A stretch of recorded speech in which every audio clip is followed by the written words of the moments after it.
Alors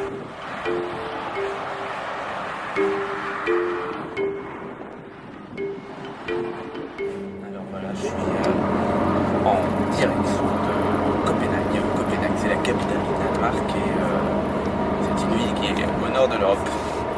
Alors pour y aller, on peut y aller par avion, par train, et moi j'ai choisi d'y aller par bus. En fait, c'est très très long. Faut 18 heures pour y aller quand il n'y a pas de retard. Comme 18 heures de trajet, c'est un petit peu trop court. On a trouvé le moyen de se rallonger le parcours. On a été contrôlé 2 fois dans la nuit par la police allemande et la police belge ou néerlandaise, peut-être néerlandaise, je ne sais pas. Et pour couronner le tout, pour passer de l'Allemagne au Danemark, on a eu un contre-poignet, la totale, avec comme à l'aéroport. Scan des bagages, chien renifleur, anti-drogue, voilà, passeport complet, etc., etc. Donc ça nous a vraiment donné beaucoup de retard. Et là on se dirige vers Copenhague. Et donc quel intérêt d'y aller par la route, me direz-vous, à Copenhague? L'intérêt c'est en fait que pour passer de l'Allemagne au Danemark, on met le bus sur un ferry et on passe la mer. Donc ça c'est quelque chose que je voulais faire, je l'ai fait il y a 20 ans. Je voulais vraiment l'en faire, je l'avais fait avec le train, là je l'ai fait avec le bus. En fait, j'avais juste envie de me retrouver sur l'eau. Ça dure 45 minutes pour aller de l'Allemagne au Danemark. Mais ça vaut vraiment le coup parce qu'il faisait un temps magnifique. Il faisait une température hyper douce. Et donc, ça m'a permis de faire de très belles images. Alors ça, c'est vraiment ce que j'adore.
Alors, je viens de poser le pied à Copenhague, il fait gris, la température est friscounette, mais on va survivre. Donc en fait là je vais juste regagner à mon hôtel pour poser tout mon barda et ensuite je pourrai aller explorer la cité. La vraie première constatation que l'on fait en arrivant à Copenhague, en tout cas c'est mon avis, c'est que c'est vraiment la ville du vélo. Il y a l'air d'avoir plus de vélos que de bus et de voitures. Et ça, c'est assez typique, il faut dire, des villes du Nord.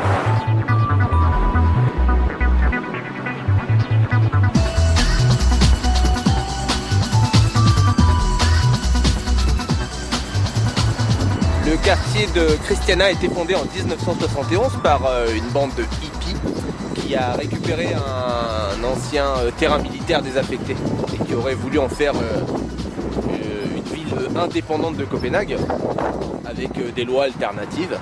L'esprit atypique qui règne toujours, donc ça fait partie des choses à ne pas manquer de Copenhague. Donc je pense que c'est ce qu'on va aller voir en premier.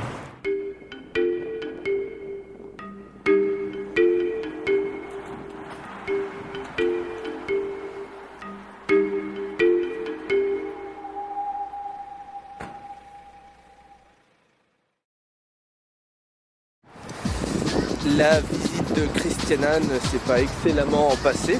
En fait, il y a une rue complète où on vend à visage découvert du shit, de l'herbe, de la marijuana, de la Marie-Jeanne. Et en fait, ils m'ont repéré. Ils ont repéré que mes lunettes étaient des lunettes caméra. Donc, ils ont cherché à comprendre, ils me les ont prises. Et ils n'ont pas voulu me les rendre. Donc c'était impossible. Ils étaient devant moi. C'est pas forcément agressif. Ce qu'ils ont fait, c'est qu'ils me les ont rachetés 150 €. Voilà. Ils ont dit que c'était pour que je reparte avec.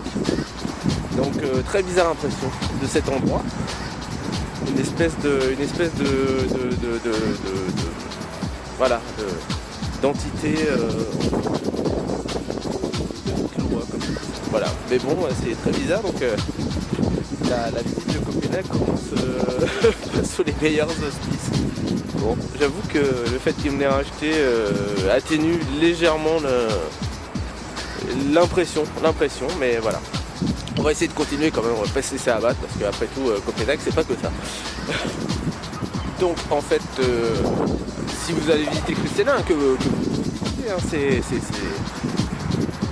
il n'y a pas de problème, mais en fait, quand vous voyez pas de photos, il faut vraiment pas faire de photos. Voilà, c'est le hyper gros conseil qu'on donne.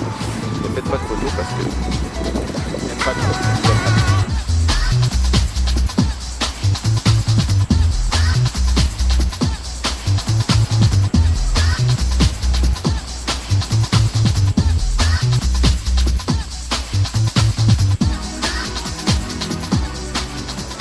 Alors je me promène le long du canal, le Christianshavn Canal, comme il s'appelle, du nom du quartier. Et en fait, quand on se balade ici, on peut guère y échapper.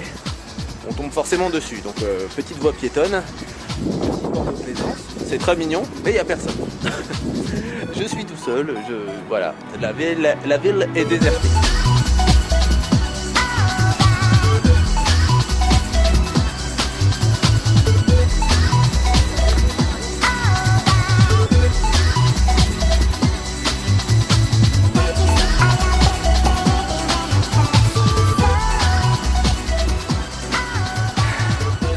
J'ai décidé de sortir de ce quartier Christianshavn parce qu'en fait il est très joli, c'est pas le souci. En fait il est carrément, il n'y a pas de place, il n'y a pas vraiment de choses à découvrir à part ces bateaux. Il y a beaucoup de travaux, il y a beaucoup de bruit, il y a beaucoup de bureaux, mais peu de places où les gens qui aiment le loisir comme moi peuvent. Beaucoup de vélos aussi. Aïe. Donc je vais essayer de repartir vers le nord de la ville, le centre, quartier latin, etc. On va voir. Et visiblement, comme je suis dans mon jour de chance, le pont pour rejoindre le nord de la ville, il est coupé pour travaux.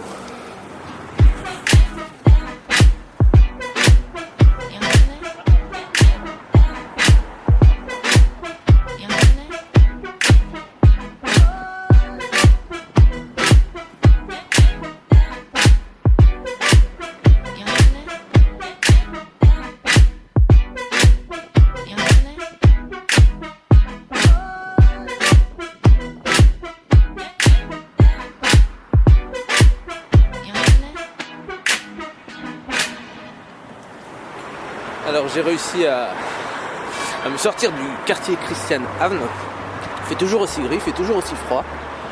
Et je vais essayer d'aller trouver un endroit un peu plus chaleureux. C'est ce qu'on appelle Strøget. En fait, c'est une énorme rue piétonne qui traverse le cœur de la vieille ville. Et en fait, il y a un peu l'axe, l'artère principale du quartier derrière moi. Donc je vais y aller et essayer de trouver un peu de chaleur. Parce que là, ça commence à me manquer sérieusement.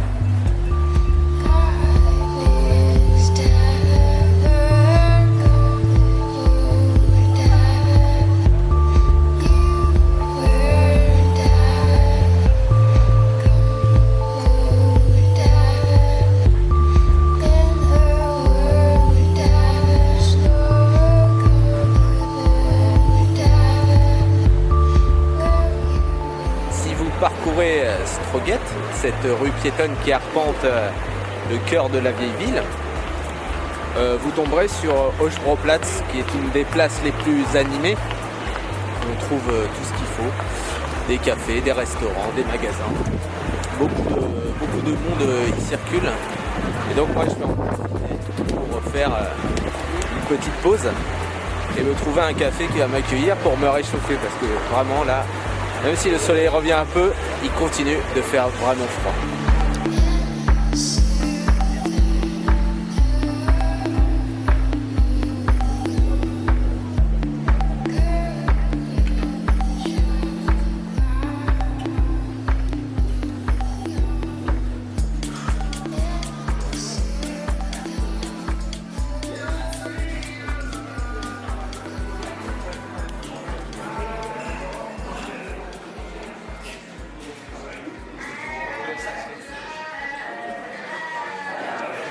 Donc je me suis réfugié dans un pub irlandais. C'est très très froid dehors, ça commence à vraiment. Et je commençais à avoir faim. C'est un bon café chaud, je vous avoue que ça fait du bien pour faire une petite pause, pour recharger les batteries et repartir avec plus d'enthousiasme pour le reste.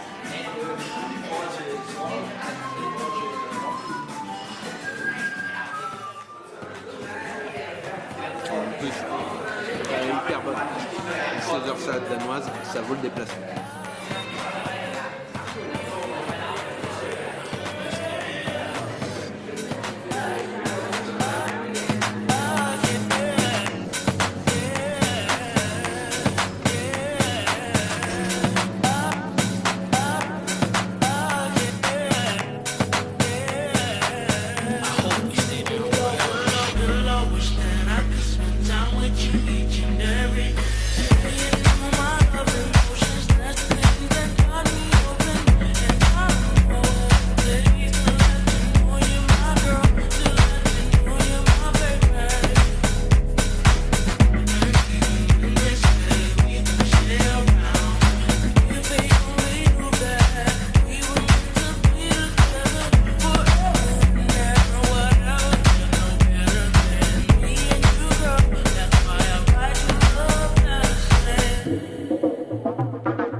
Gameltorf, Nidorf, c'est l'ancienne et la nouvelle place réunies, d'après ce que j'ai compris. Donc l'été, paraît-il, c'est rempli de terrasses et de monde.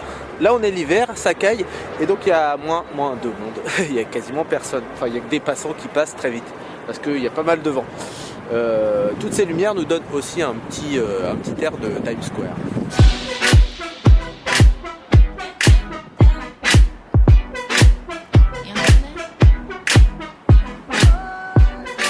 On peut apercevoir derrière moi l'entrée du célèbre parc Tivoli, parc d'attractions. Mais en fait, je pourrais même pas y aller parce qu'il est fermé jusqu'au mois d'avril. La réouverture est donc prévue au printemps. Donc dommage. En même temps, j'aime pas super les parcs d'attractions, mais paraît-il, celui-là, vu de l'extérieur, ça semble le cas, celui-là est très original.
Donc voilà, je me fais mon petit café dans ma petite chambre. C'est bien cool. Ça, c'est le côté positif de ce séjour.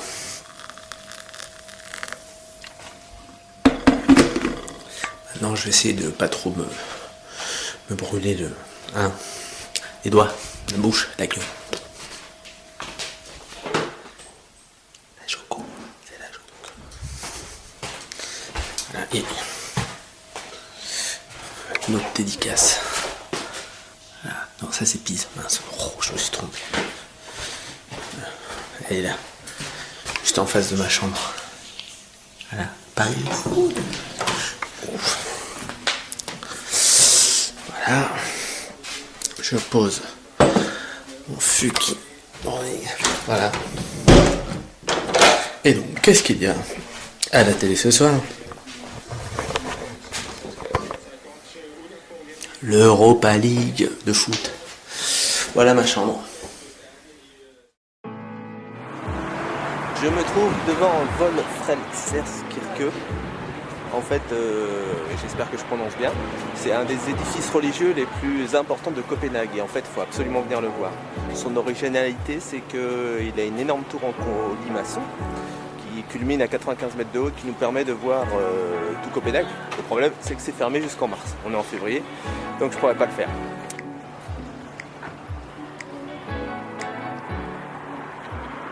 Cet amour pour le vélo de la part des habitants de Copenhague est assez facile. Tout le monde le prend, tout le monde se déplace avec. Il y en a même qui promènent le vélo qui n'a pas de passagers.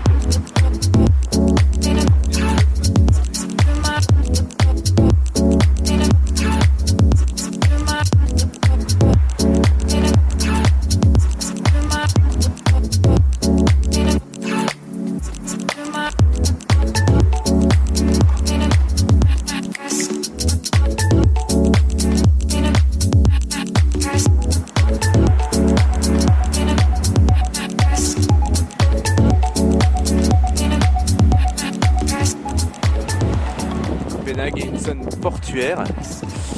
Et j'avoue que c'est pas l'aspect le plus charmant de la ville. Surtout le ciel est très gris et il est très bas. Et je vais m'éloigner des eaux là parce que c'est intenable. Voilà.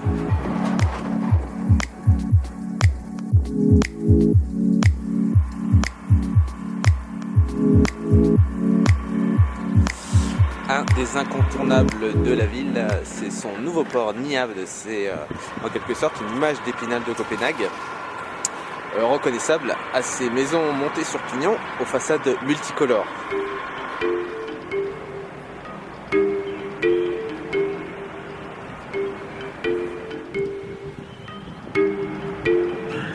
Léonore Christine, c'est un restaurant et en fait avec sa jolie façade bleue, cet établissement a la particularité d'être la plus vieille maison de Copenhague.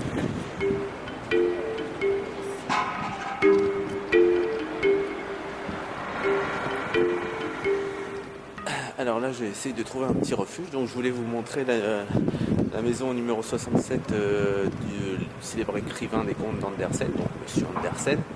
Mais en fait, là, les conditions deviennent apocalyptiques. Il commence à neiger, il y a des travaux partout.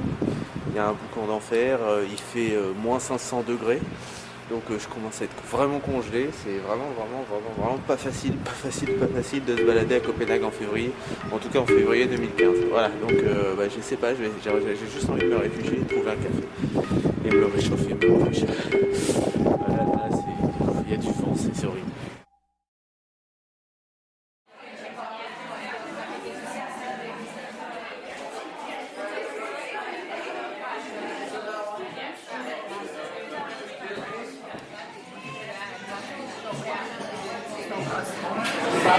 Visiblement ici c'est le refuge de tous les passants pris par une fois.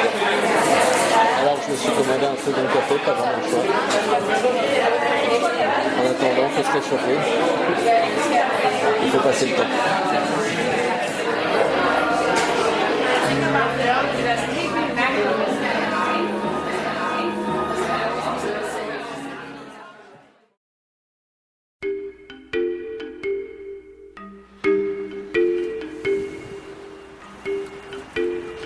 Je tente de ressortir, mais la neige fondue tombe toujours, le gris, des travaux à ne plus savoir qu'en faire, donc je tombe sur le panneau qui symbolise exactement ce que devient mon voyage à Copenhague.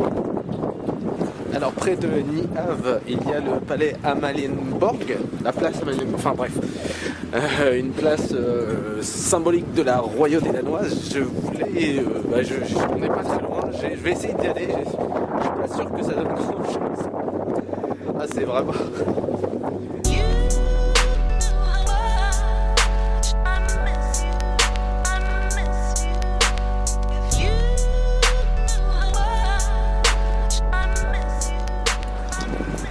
Tu m'étonnes que la rue soit vide, les conditions sont apocalyptiques.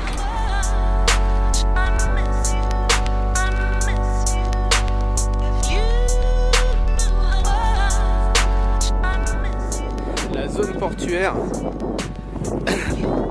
avec ce temps, me donne l'impression de participer à un film noir, un polar. C'est assez spécial. Non. L'opéra en face, qui ressemble avec sa forme de grille-pain à un vaisseau, une soucoupe volante, vaisseau extraterrestre.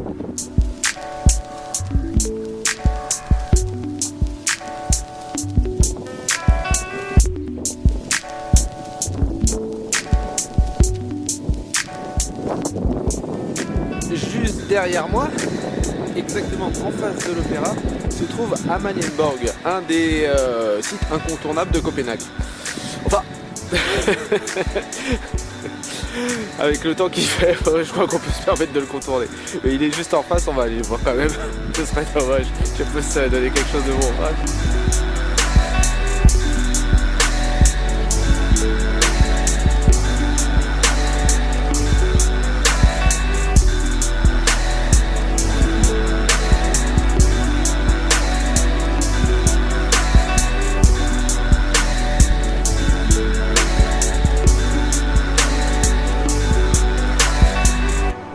On trouve quelques courageux sur la place qui photographient l'endroit.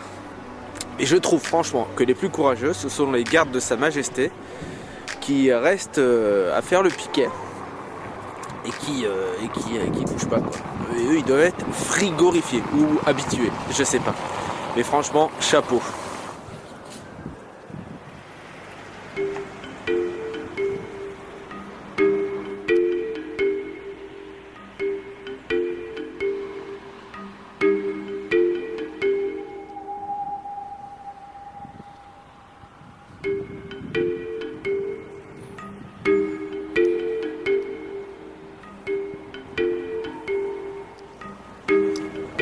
Dans ce 2 jours ailleurs numéro spécial industrie portuaire, je pense que Copenhague tient largement son rang. Je suis pas vraiment venu pour ça, mais bon.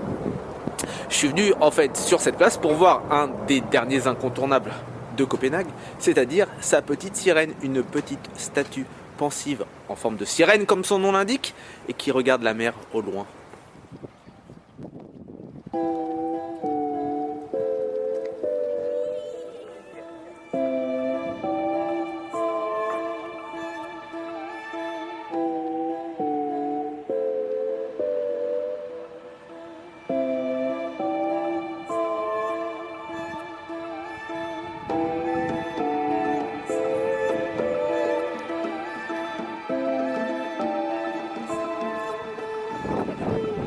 Je peux pas aller plus.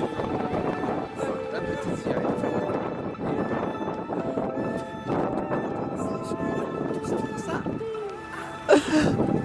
Philippe, on verra pour le remboursement. Hein,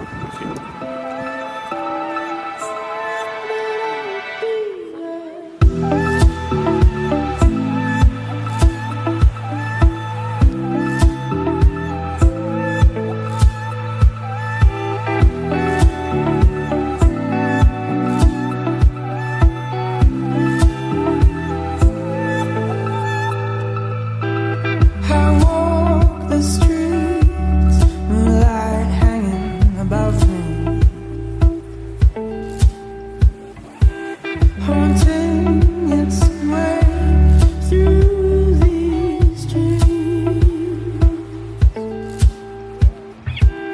You've told me so many times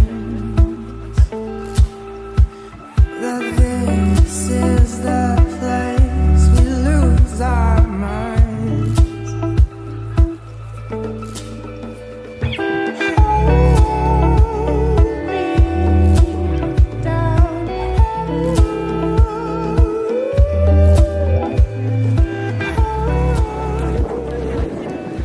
Bon, visiblement, je pourrais pas compter sur un meilleur temps aujourd'hui. Demain, sur mon séjour, pour vous avouer les amis, même pas en rêve à Paris, je sortirai le nez dehors avec un temps pareil.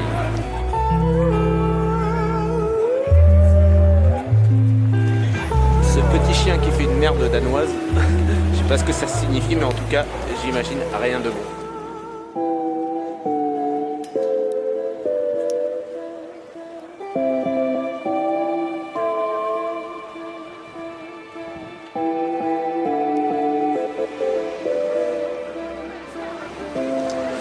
Toute l'âme de Copenhague est résumée dans ce parking à vélo hors de toute proportion.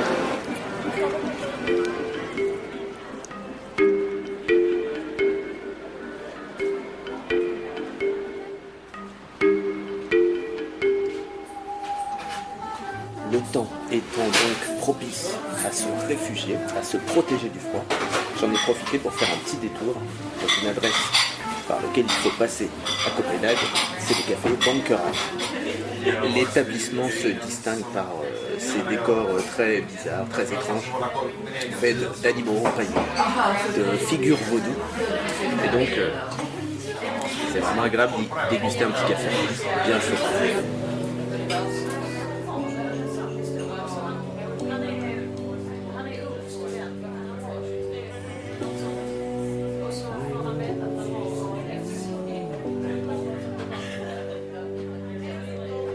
When a good thing goes bad, it's not the end of the world. It's just the end of the world that you had with one boy.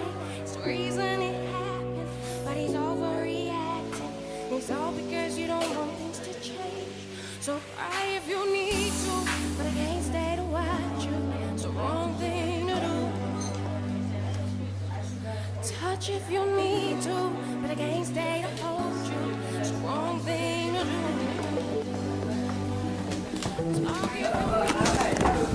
Je descends aux toilettes.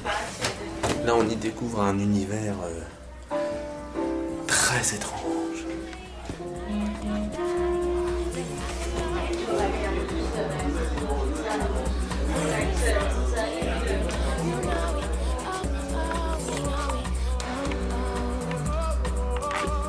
But I need someone different, you know it.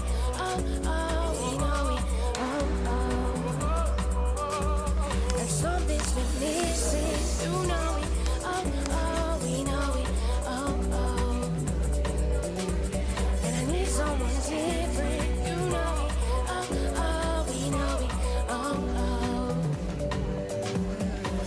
We live in a generation now, not being in love. Bon, je sais, c'est les toilettes des filles, mais elles valent le coup aussi.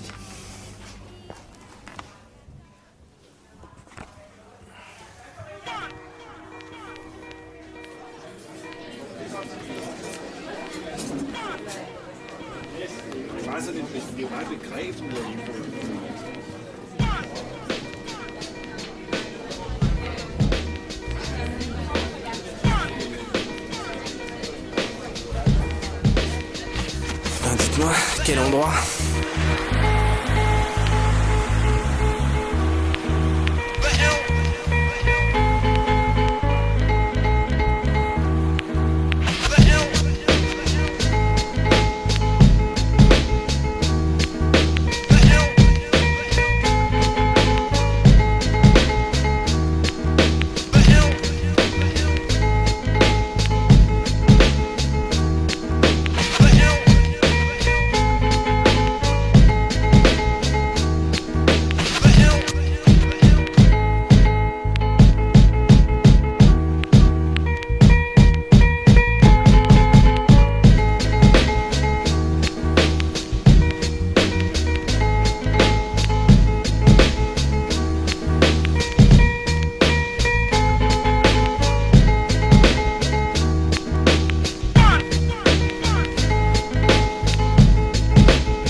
très loin de la gare.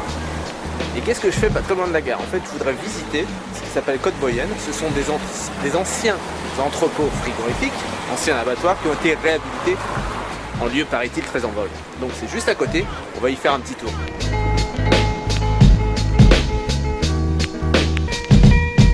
Ces abattoirs ressemblent plus à des bâtiments de prison.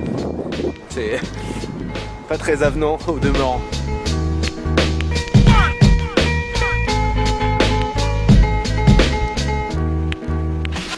Je suis dans le quartier Vesterbro, donc on se trouve Côte Boyenne. Côte Boyenne en fait est dans un ancien quartier ouvrier. Donc comme vous pouvez le voir, ça travaille toujours. Et en fait le problème c'est que là il se met vraiment à tomber des cordes. Donc le matériel, je peux absolument plus l'exposer à l'eau comme ça, sous peine de l'endommager définitivement.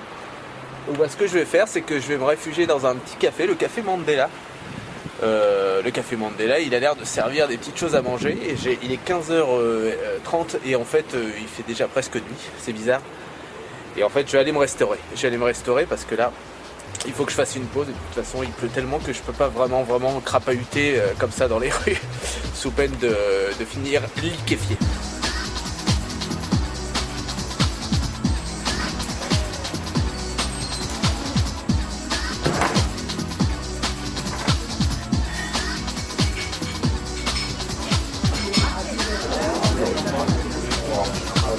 Ça fait du bien de se réfugier au chaud.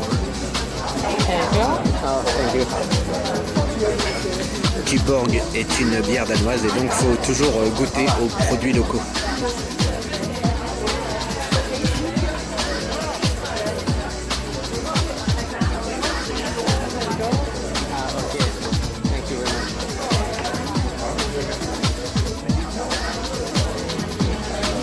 En termes de produits locaux, la tortilla espagnole, je pense qu'on a fait mieux. Et je crois que je vais me régaler quand même.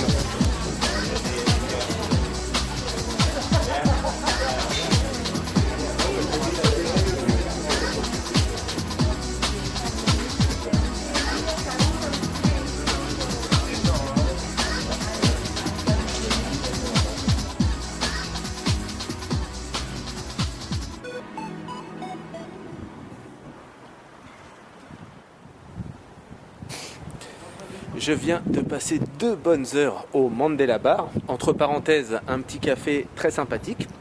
Si vous passez dans le coin, n'hésitez pas à aller manger un petit morceau. Donc je suis toujours dans Kobiyen. Donc cet endroit, à la nuit tombée, révèle tous ses charmes. Ces énormes bâtiments en briques rouges abritent tous des lieux de vie. Des restaurants, des bars.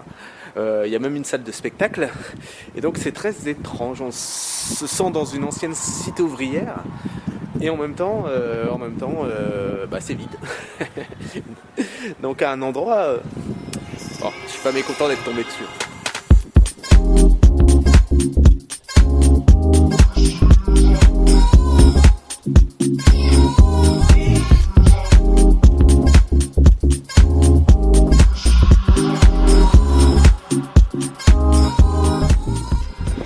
Des corps de gens déguisés, il y a l'air d'avoir un événement concernant le manga, l'univers japonisant et tout ce qui s'ensuit. Derrière moi, j'allais y faire un petit tour.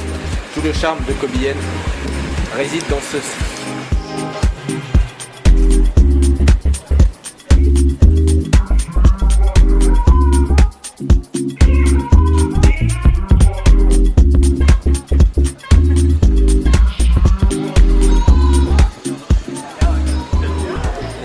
Déguisés en personnages de manga, leur héros préféré ou alors de jeux vidéo.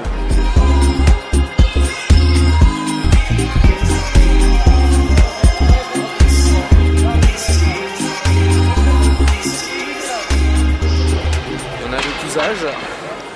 C'est très coloré en tout cas. Mais je ferai pas pareil.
exponentielle, mais ça résume en quelques minutes tout le charme de Côte-Bienne.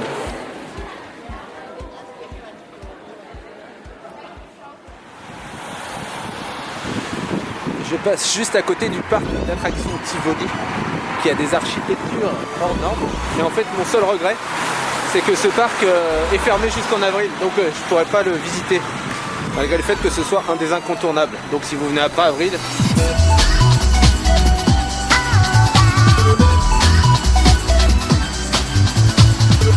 là les amis, il commence vraiment à neiger, à faire vraiment froid, la nuit est tombée. Et là je me pose juste une question, c'est comment nos amis danois font avec le vélo avec un temps pareil.